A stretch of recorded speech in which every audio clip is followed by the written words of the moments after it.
സമാന്തര ശ്രേണിയിലെ പദങ്ങളുടെ തുകയുമായി ബന്ധപ്പെട്ട ചില പ്രവർത്തനങ്ങളാണ് നിങ്ങൾ പരിചയപ്പെടുത്തുന്നത്. തുടങ്ങാം. 1 + 2 + 3, 2 + 3 + 4, 3 + 4 + 5, 1 + 2 + 3 + 4 + 5, 1 + 3 + 5 + 7 + 9. ഇങ്ങനെ 5 സങ്കലന ക്രിയകൾ ഇവിടെ കൊടുത്തിട്ടുണ്ട്. 5 സമാന്തര ശ്രേണിയാണ്. ആ 5 സമാന്തര ശ്രേണിയുടെ സങ്കലന ക്രിയകൾ, അതായത് തുക കാണണം. അപ്പൊ ഒറ്റ നോട്ടത്തിൽ നിങ്ങൾക്ക് നോക്കുമ്പോ എന്താ, ചെറിയ 1ാം ക്ലാസ്സിലെ കുഞ്ഞുങ്ങൾക്ക് കൊടുക്കേണ്ട ചോദ്യമാണോ 10ാം ക്ലാസ്സിലായ ഞങ്ങൾക്ക് ഇങ്ങനെ തന്നത് എന്ന് ചോദിക്കണ്ടാവും അല്ലെ? പക്ഷെ അത് ചില രീതി പരിചയപ്പെടുത്താൻ വേണ്ടിയാണ് ഇത്രയും സിമ്പിൾ ആയിട്ട്. അതെന്താന്ന് നോക്കാം. ഒന്നാമത്തെ എന്താ, 1 + 2 + 3. അതിന്റെ തുക നിങ്ങൾക്കറിയാം. 1, 2, 3, 3 6 അല്ലെ? ഇതിലെ നടുവിലത്തെ സംഖ്യ ഏതാ? 2. ഈ നടുവിലത്തെ സംഖ്യയും ഇതിലെ പദങ്ങളുടെ എണ്ണവും തമ്മിൽ എന്തെങ്കിലും ബന്ധമുണ്ടോ? നടുവിലത്തെ സംഖ്യ 2 ആണ്, പദങ്ങളുടെ എണ്ണം എത്രയാ? 3 ആണ്. 2 ഗുണിക്കണം 3 ആണ് 6. ഓക്കെ, അടുത്ത നോക്കാം. 2 + 3 + 4. തുക എങ്ങനെ കാണാം? നടുവിലത്തെ സംഖ്യ 3, ഇതിലെ പദങ്ങളുടെ എണ്ണം 3, അപ്പോ 9. ശരിയാണോ? 2, 3, 5, 5, 4, 9. ശരി തന്നെ. അടുത്തത് 3 + 4 + 5. പറഞ്ഞോളൂ. അതെ, 3 ഗുണിക്കണം അല്ലെങ്കിൽ 4 ഗുണിക്കണം 3 12. 3, 4, 7, 5, 12. ശരി അല്ലേ? അപ്പൊ ആദ്യത്തെ ഈ 3 ചോദ്യത്തിലും 3 വീതം സംഖ്യകളാണത്. അടുത്തതിലോ 1 + 2 + 3 + 4 + 5. ഇതില് എത്ര പദങ്ങളുണ്ട്? 5 പദങ്ങളുണ്ട്. ഇതിലെ നടുവിലത്തെ സംഖ്യ ഏതാ? 3. ഇതൊക്കെ സമാന്തര ശ്രേണികളാണെന്ന് പറയേണ്ട ആവശ്യമില്ലല്ലോ. 1, 2, 3, 4, 5 ഒക്കെ. അതിലെ നടുവിലത്തെ സംഖ്യ 3 ആണ്. ഇതിലെ പദങ്ങളുടെ എണ്ണം 5 ഗുണിച്ചാൽ 15. ശരിയാവോ? 1, 2, 3, 3, 3, 6, 6, 4, 10, 5, 15. കറക്റ്റ് അല്ലേ?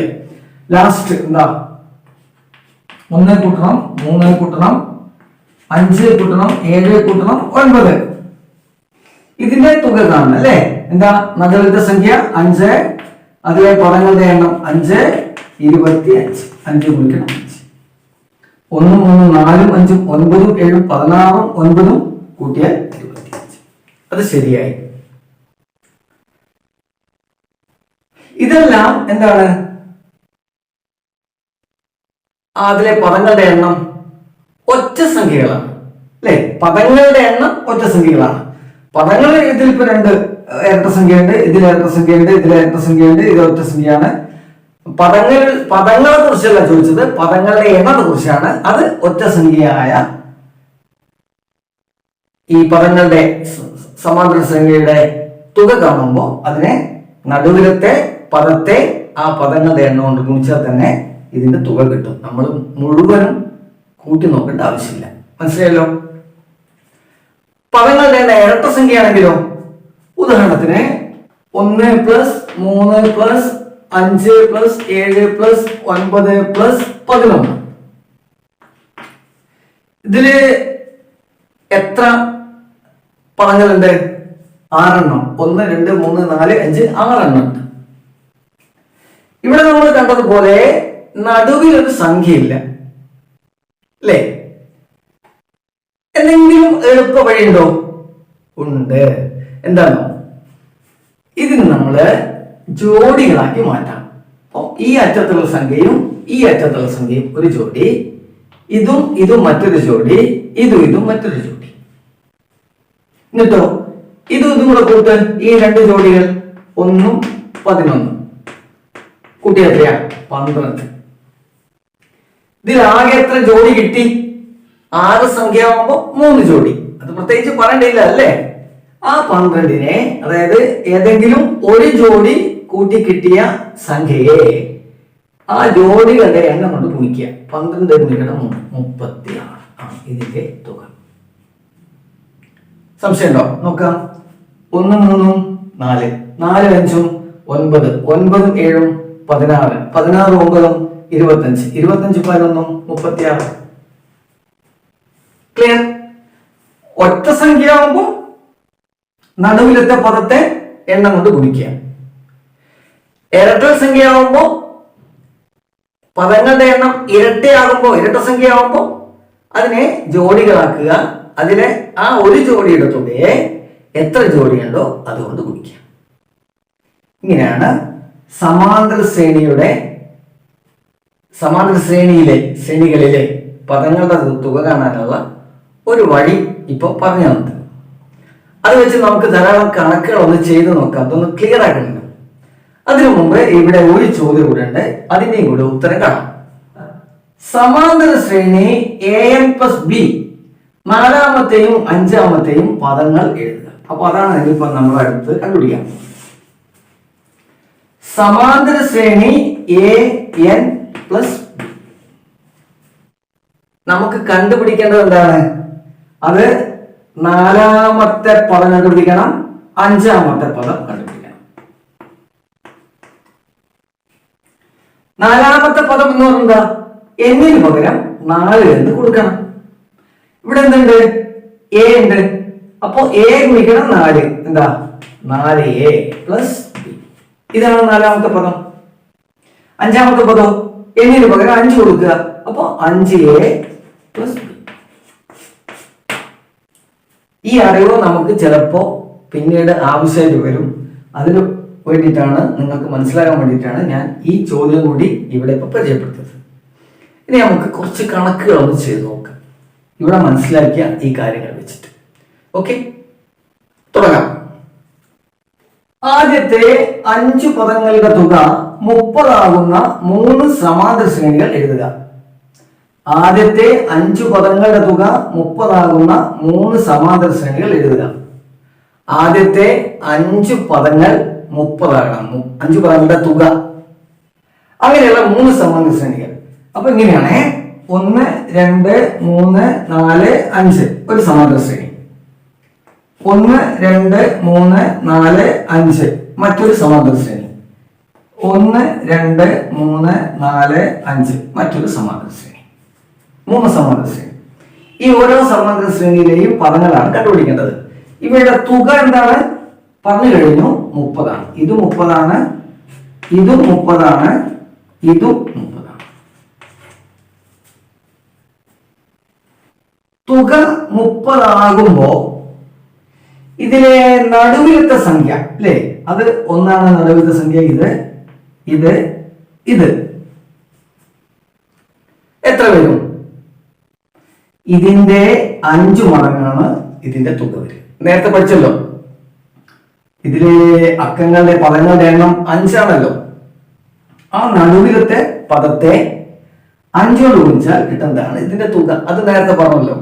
അങ്ങനെയെങ്കിൽ ഇവിടെ നടുവിലത്തെ പദം എന്ത് വരും? 30നെ 5 കൊണ്ട് ഹരിക്കുക. ഹരിച്ച എത്ര വരും? 6. ഇവിടെയും 6 വരും, ഇവിടെയും 6 വരും, ഇവിടെയും 6 വരും. അതായത് നടുവിലത്തെ പദം 3 ശ്രേണിയിലും 6 ആണ്. ഇനി എന്താ വേണ്ടത്?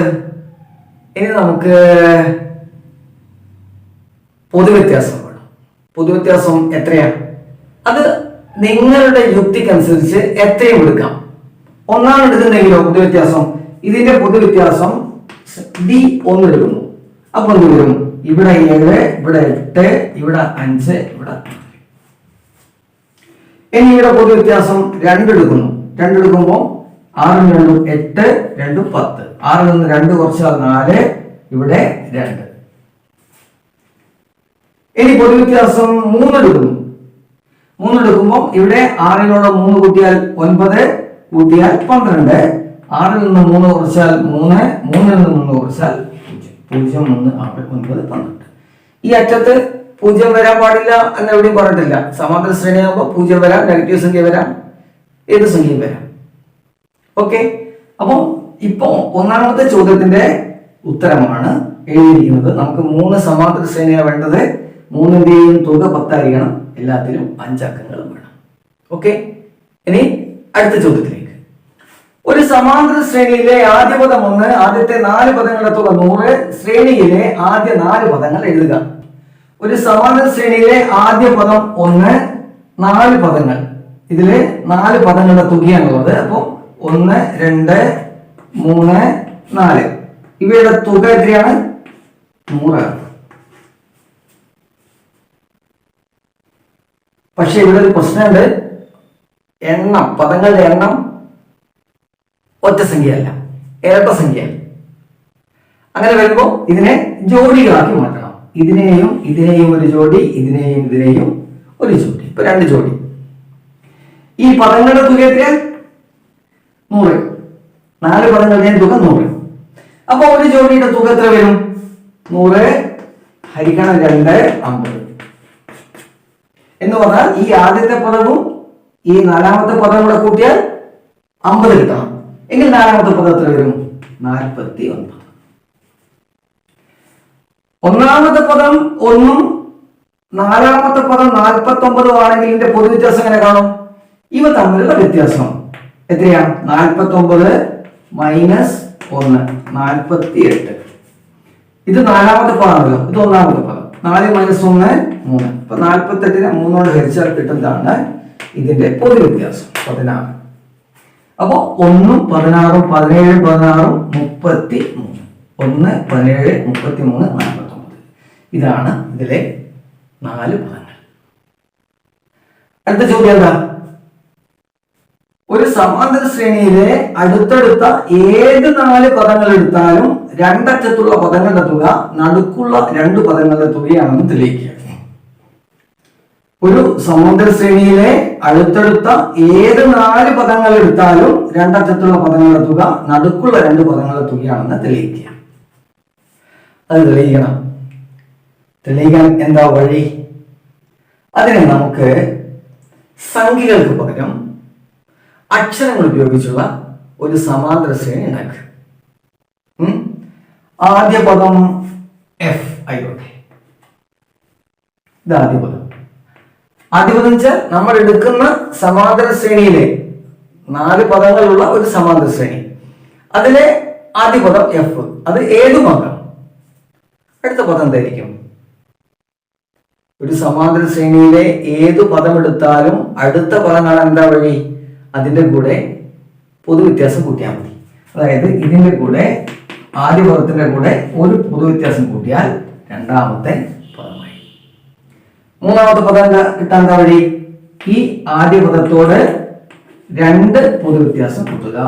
അടുത്തത് ഇതിന്റെ കൂടെ 3 പൊതുവ്യത്യാസം. അപ്പൊ നമുക്ക് ഒരു സമാന്തര ശ്രേണി കിട്ടി. ആദ്യ പദം, രണ്ടാം പദം, മൂന്നാം പദം, 4ാം പദം. എന്താ ചോദിച്ചിരിക്കുന്നത്? ഒരു സമാന്തര ശ്രേണിയിലെ അടുത്തടുത്ത ഏത് 4 പദങ്ങൾ എടുത്താലും നമ്മൾ എടുത്തു കഴിഞ്ഞു രണ്ടറ്റത്തുള്ള പദങ്ങളുടെ തുക. അതിത് എഫും എഫ് പ്ലസ് 3ഡിയും എന്തായിരിക്കണം? ഇവയുടെ പദങ്ങളുടെ തുല്യമാണ്. രണ്ടും തുല്യമാണെന്ന് തെളിയിക്കണം. എഫ് പ്ലസ് എഫ് പ്ലസ് 3ഡി ഇതെത്ര വരും?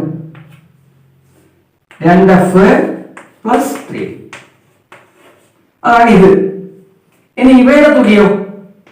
F plus D plus F plus 2d. F plus F 2f plus D plus 2d 3d. ഇത് തന്നെയാണ്. ഇത്രയേ ഉള്ളൂ. ഇങ്ങനെ തെളിയിക്കാം. അടുത്ത ചോദ്യം. ആദ്യത്തെ 4 പദങ്ങളുടെ തുക 100 ആയ 4 സമാന്തര ശ്രേണികൾ എഴുതുക. ആദ്യത്തെ 4 പദങ്ങളുടെ തുക 100 ആയ 4 സമാന്തര ശ്രേണികൾ എഴുതുക. അപ്പൊ 4 സമാന്തര ശ്രേണികൾ വേണം. ആദ്യത്തെ 4 പദങ്ങളും വേണം. എഴുതി നോക്കാം. 1, 2, 3, 4 ഒരു സമാന്തര ശ്രേണി. 1, 2, 3, 4 മറ്റൊന്ന്. 1, 2, 3, 4 1, 2, 3, 4. ഇപ്പൊ 4 സമാന്തര ശ്രേണി. പദങ്ങൾ നമ്മൾ എഴുതിയിട്ടില്ല, അത് കണ്ടുപിടിക്കണം. ഇവിടെ തുക എത്രയാണ്? 100. ഇവയുടെ തുകയും 100. ഇവയുടെ തുകയും 100. ഇവയുടെ തുകയും 100. അങ്ങനെ 100 ആകണമെങ്കിൽ ഇരട്ട സംഖ്യകളാണ് ഇതിലെ പവകളുടെ എണ്ണം. അപ്പൊ ജോഡിയാണ്. ഇത് ഒരു ജോഡി, ഇത് രണ്ടും ഒരു ജോഡി, ഇത് രണ്ടും മറ്റൊരു ജോഡി. ഈ ജോഡിയുടെ തുക എത്ര വരും? 100 ഹരിക്കണം 2 50. അപ്പൊ നമുക്ക് 50 വരുന്ന രീതിയിൽ സംഖ്യകൾ എഴുതാം. അത് എന്തൊക്കെയാ? 1 49, 2 48, 3 47, 4 46. ഇതെല്ലാം എന്താണ്? 50 വരുന്ന ജോഡികളാണ്. പക്ഷെ ശ്രദ്ധിക്കേണ്ട കാര്യം എന്താ വെച്ചാൽ ഇവയുടെ വ്യത്യാസം 3ന്റെ ഗുണിതായിരിക്കണം. അത് ഓർമ്മിച്ചാൽ മതി. അതെന്തിനാണെന്നറിയോ? ഇതിപ്പോ 4ാമത്തെ പദമാണ്, ഇത് 1ാമത്തെ പദമാണ്. ഈ 4ഉം 1ഉം തമ്മിലുള്ള വ്യത്യാസം എത്രയാണ്? ആ പദങ്ങളുടെ സ്ഥാനങ്ങൾ തമ്മിലുള്ള വ്യത്യാസം 3 അല്ലേ? 4 - 1 3. അപ്പൊ നമുക്ക് ഇങ്ങനെ കുറച്ച് കിട്ടുന്ന സംഖ്യയെ 3 കൊണ്ട് നിശ്ചയഹരിക്കാൻ കഴിഞ്ഞാലേ നമുക്ക് കൃത്യമായ ഒരു പൊതുവ്യത്യാസം കിട്ടുള്ളൂ. ഇല്ലെങ്കിൽ ദശാംശസംഖ്യകളോ അല്ലെങ്കിൽ ഭിന്നസംഖ്യയോ ഒക്കെ ആയി മാറും. തൽക്കാലം നമ്മൾ ബുദ്ധിമുട്ടി പോകും. ക്ലിയർ? അപ്പൊ നമുക്ക് അങ്ങനെ വരുന്ന സംഖ്യ ഏതൊക്കെയാ? 49 1ഉം അത് കറക്റ്റാ. 48 വ്യത്യാസം വരും. 3 കൊണ്ട് ഹരിക്കാം. പിന്നെ ഇത് കിട്ടും 46 ഇത് 44 പറ്റിയല്ല. ഇത് കിട്ടും 46 4 കുറച്ചാൽ 42 കിട്ടും. അതൊക്കെ. അപ്പൊ 1 4 അടുത്തെന്തറിയോ? 7 + 43. അത് വരും 7 + 43. അത് വ്യത്യാസം എത്ര വരും? 36 വരും. ഇതൊക്കെ 3 കൊണ്ട് നിശ്ചയഹരിക്കാം. അതാണ് കേട്ടോ. ഇതിനെ 3 കൊണ്ട് നിശ്ചയഹരിക്കാം, ഇതിനെയും 3 കൊണ്ട് നിശ്ചയഹരിക്കാം, ഇതിനെയും 3 കൊണ്ട് നിശ്ചയഹരിക്കാം. അങ്ങനെ ഹരിക്കണം നിർബന്ധം. അത് ഇവ തമ്മിൽ സ്ഥാനങ്ങൾ തമ്മിലുള്ള വ്യത്യാസം 3 ആയതുകൊണ്ടാണ് അതിൽ വാശി പിടിക്കുന്നത്.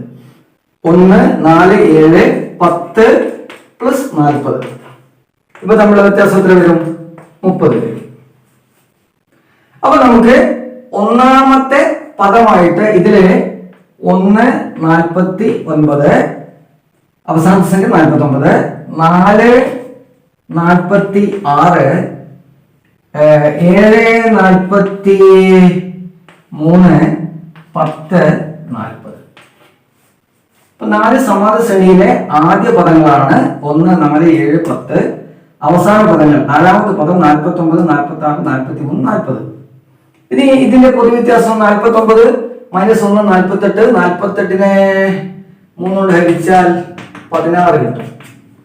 അപ്പം 1 16 17 16 33. ഇതാണ് 1ാമത്തെ സീരീസ്.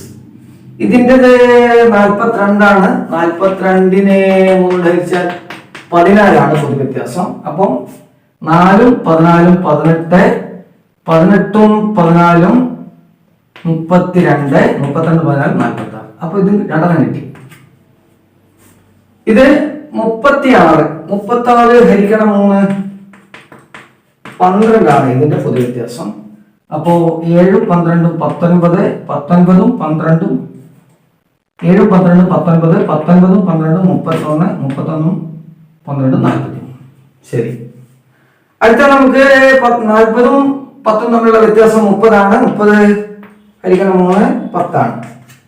അപ്പൊ 10 10 20, 20 10 30 40 കിട്ടി. അപ്പം ചോദ്യം 4 പദങ്ങളുടെ തുക മുഴുവൻ 100. നിങ്ങൾക്ക് കൂടി നോക്കിക്കൊണ്ട് 100 കിട്ടില്ലേ? തുക 100.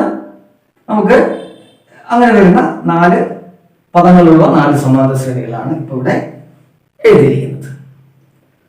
അടുത്ത ചോദ്യം. ചുവടെ പറഞ്ഞിരിക്കുന്ന ഓരോ സമാന്തര ശ്രേണിയിലെയും ആദ്യത്തെ 3 പദങ്ങൾ എഴുതുക. ഒന്നാമത്തത് ആദ്യപദം 30, ആദ്യത്തെ 3 പദങ്ങളുടെ തുക 300. രണ്ടാമത്തത് ആദ്യപദം 30, ആദ്യത്തെ 4 പദങ്ങളുടെ തുക 300. മൂന്നാമത്തത് ആദ്യപദം 30, ആദ്യത്തെ 5 പദങ്ങളുടെ തുക 300.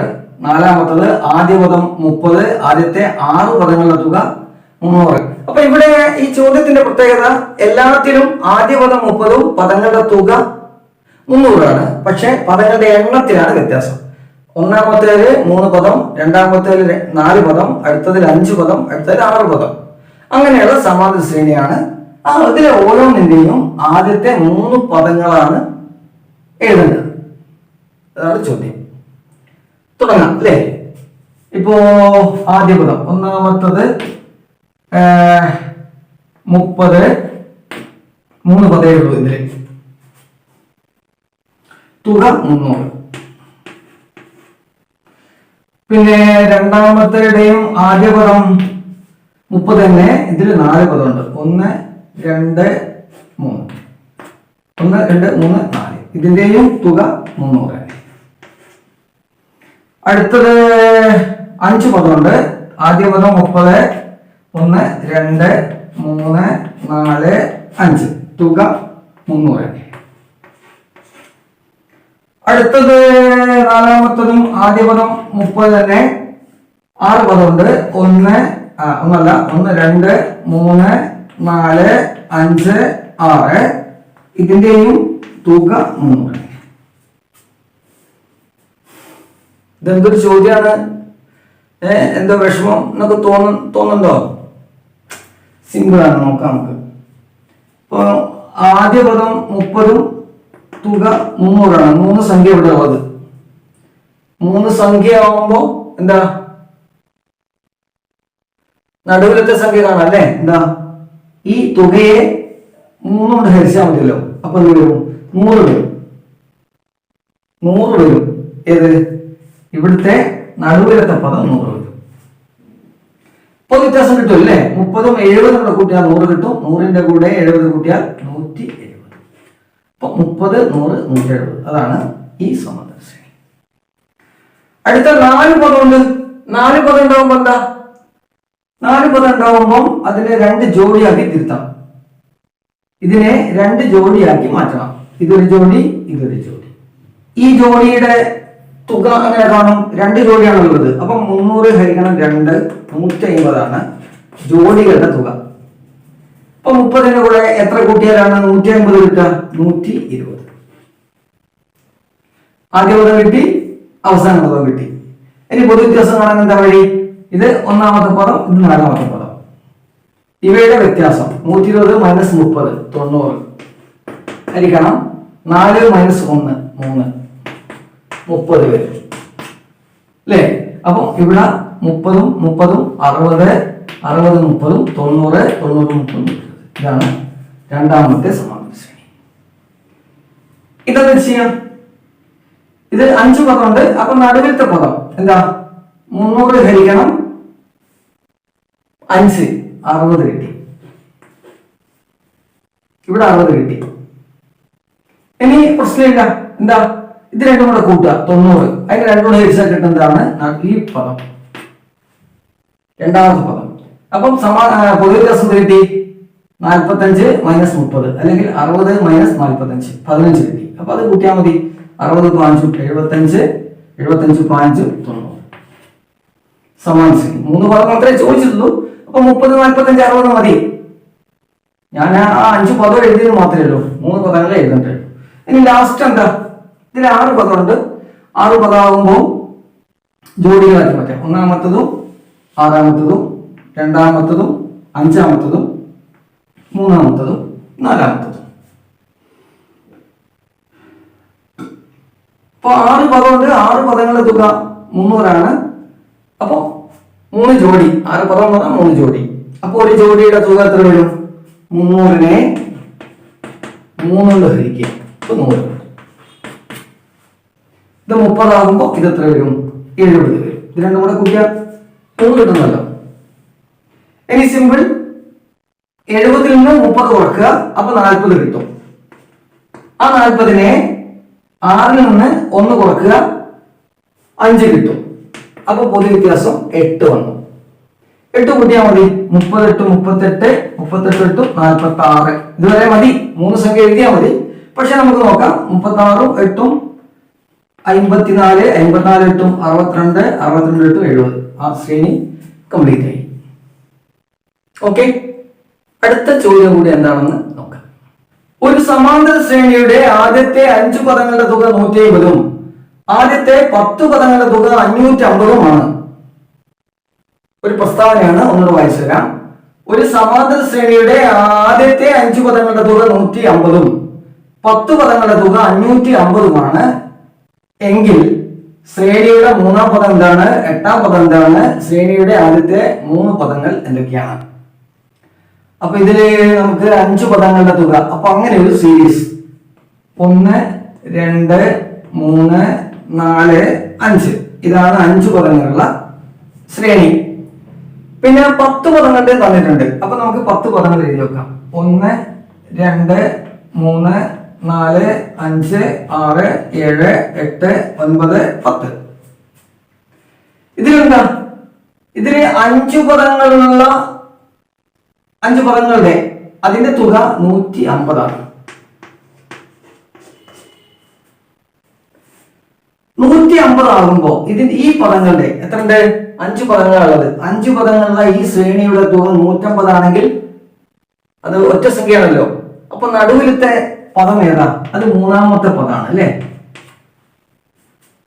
3-ാമത്തെ പദം കാണുന്നുണ്ട് അവിടെ. നടുവിലത്തെ പദം 150നെ 5 കൊണ്ട് പദങ്ങളുടെ എണ്ണം കൊണ്ട് ഹരിച്ചാൽ മതിയല്ലോ. എത്ര കിട്ടും? 30. അപ്പൊ 3-ാം പദം 30. അതാണ് ഇതിലെ 1-ാമത്തെ ചോദ്യം. ശ്രേണിയുടെ 3-ാം പദം എന്താണ്? 30. അത് കിട്ടി. അടുത്തത് ശ്രേണിയുടെ 8-ാം പദം കണ്ടുപിടിക്കേണ്ടത്. അതിൽ ഇവിടെ നമുക്ക് തന്നിട്ടില്ല, എന്താ അറിയോ, ഇതിന്റെ ആകെ പദങ്ങളുടെ തുക ഉണ്ട് 10 പദങ്ങളുടെ തുക. 1 2 3 4 5 6 7 8 9 10 ഇതൊരു സമാന്തര ശ്രേണി. ഇതേ സമാന്തര ശ്രേണി തന്നെയാണ്, ഇതും വ്യത്യാസമില്ല. അതിലെ 10 പദങ്ങളുടെ തുക 550 തന്നിട്ടുണ്ട്. അതായത് ഇതിനെ ശ്രേണിയാക്കുമ്പോ 1 10 ആ ശ്രേണി നമുക്ക് എഴുതാം. 1 10 2 9 3 8 4 7 5 6 ഇതാണ് ഇതിന് ജോഡികളായി കിട്ടുക. നമ്മൾ ഈ 10 പദങ്ങളെയും ജോഡികളാക്കി മാറ്റണം. ഇരട്ട സംഖ്യയാണല്ലോ. അങ്ങനെ ജോഡികളാക്കി മാറ്റുമ്പോൾ നമുക്ക് 10 സംഖ്യകളാകുമ്പോൾ 5 ജോഡികൾ. ആ ജോഡികളുടെ സ്ഥാനത്ത് വരുന്ന പദങ്ങൾ, അതായത് സ്ഥാനം ഏതൊക്കെയാണ്? 1-ാമത്തെ സ്ഥാനവും 10-ാമത്തെ സ്ഥാനം, 2-ാമത്തെ സ്ഥാനം 9-ാമത്തെ സ്ഥാനം, 3-ാമത്തെ സ്ഥാനം 8-ാമത്തെ, 4-ാമത്തെ 7-ാമത്തെ, 5 6 ഇങ്ങനെയാണ് വരുന്ന സ്ഥാനം. ഓക്കെ. ഇതിലെ 10 പദങ്ങളുടെ തുക 550 ആണെങ്കിൽ ഒരു ജോഡിയുടെ തുക എത്ര കിട്ടും?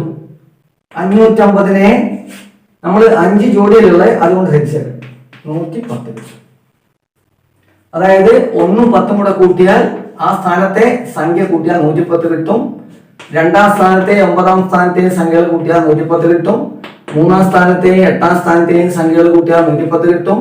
4-ാം സ്ഥാനത്തെയും 7-ാം സ്ഥാനത്തെയും കൂട്ടിയാലും 110 കിട്ടും. ഇതും 110 കിട്ടും.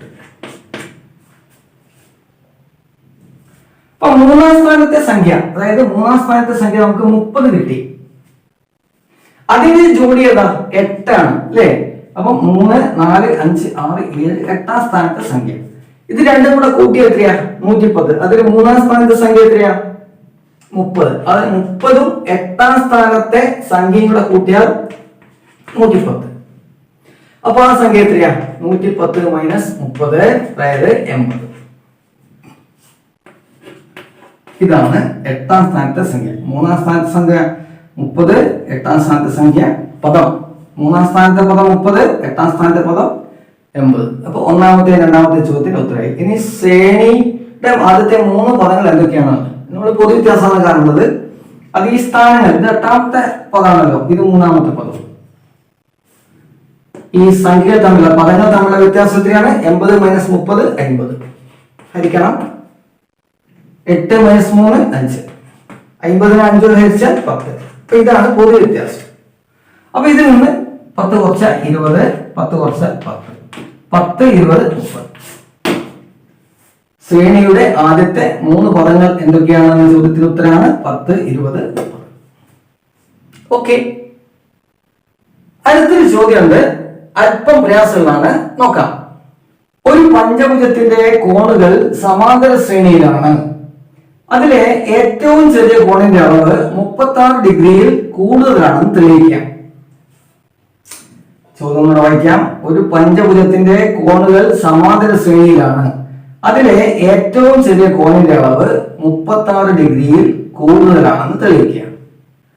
അപ്പൊ നമുക്കൊരു പഞ്ചഭുജം വരച്ചു നോക്കാം. പഞ്ചഭുജം, ഇവയുടെ കോണുകൾ സമാന്തര ശ്രേണിയിലാണ്. അപ്പൊ എത്ര കോണുണ്ട്? 1, 2, 3, 4, 5 കോണുണ്ട്. ഇവയുടെ കോണുകൾ സമാന്തര ശ്രേണിയിൽ 1, 2, 3, 4, 5 5 കോണുകളാണ്. ഈ പഞ്ചഭുജത്തിന്റെ 5 കോണുകളുടെ അളവാണ് ഞാൻ ഇവിടെ എഴുതി വെച്ചിരിക്കുന്നത്. എത്രയാ നമുക്കറിയില്ല ഓരോന്നും.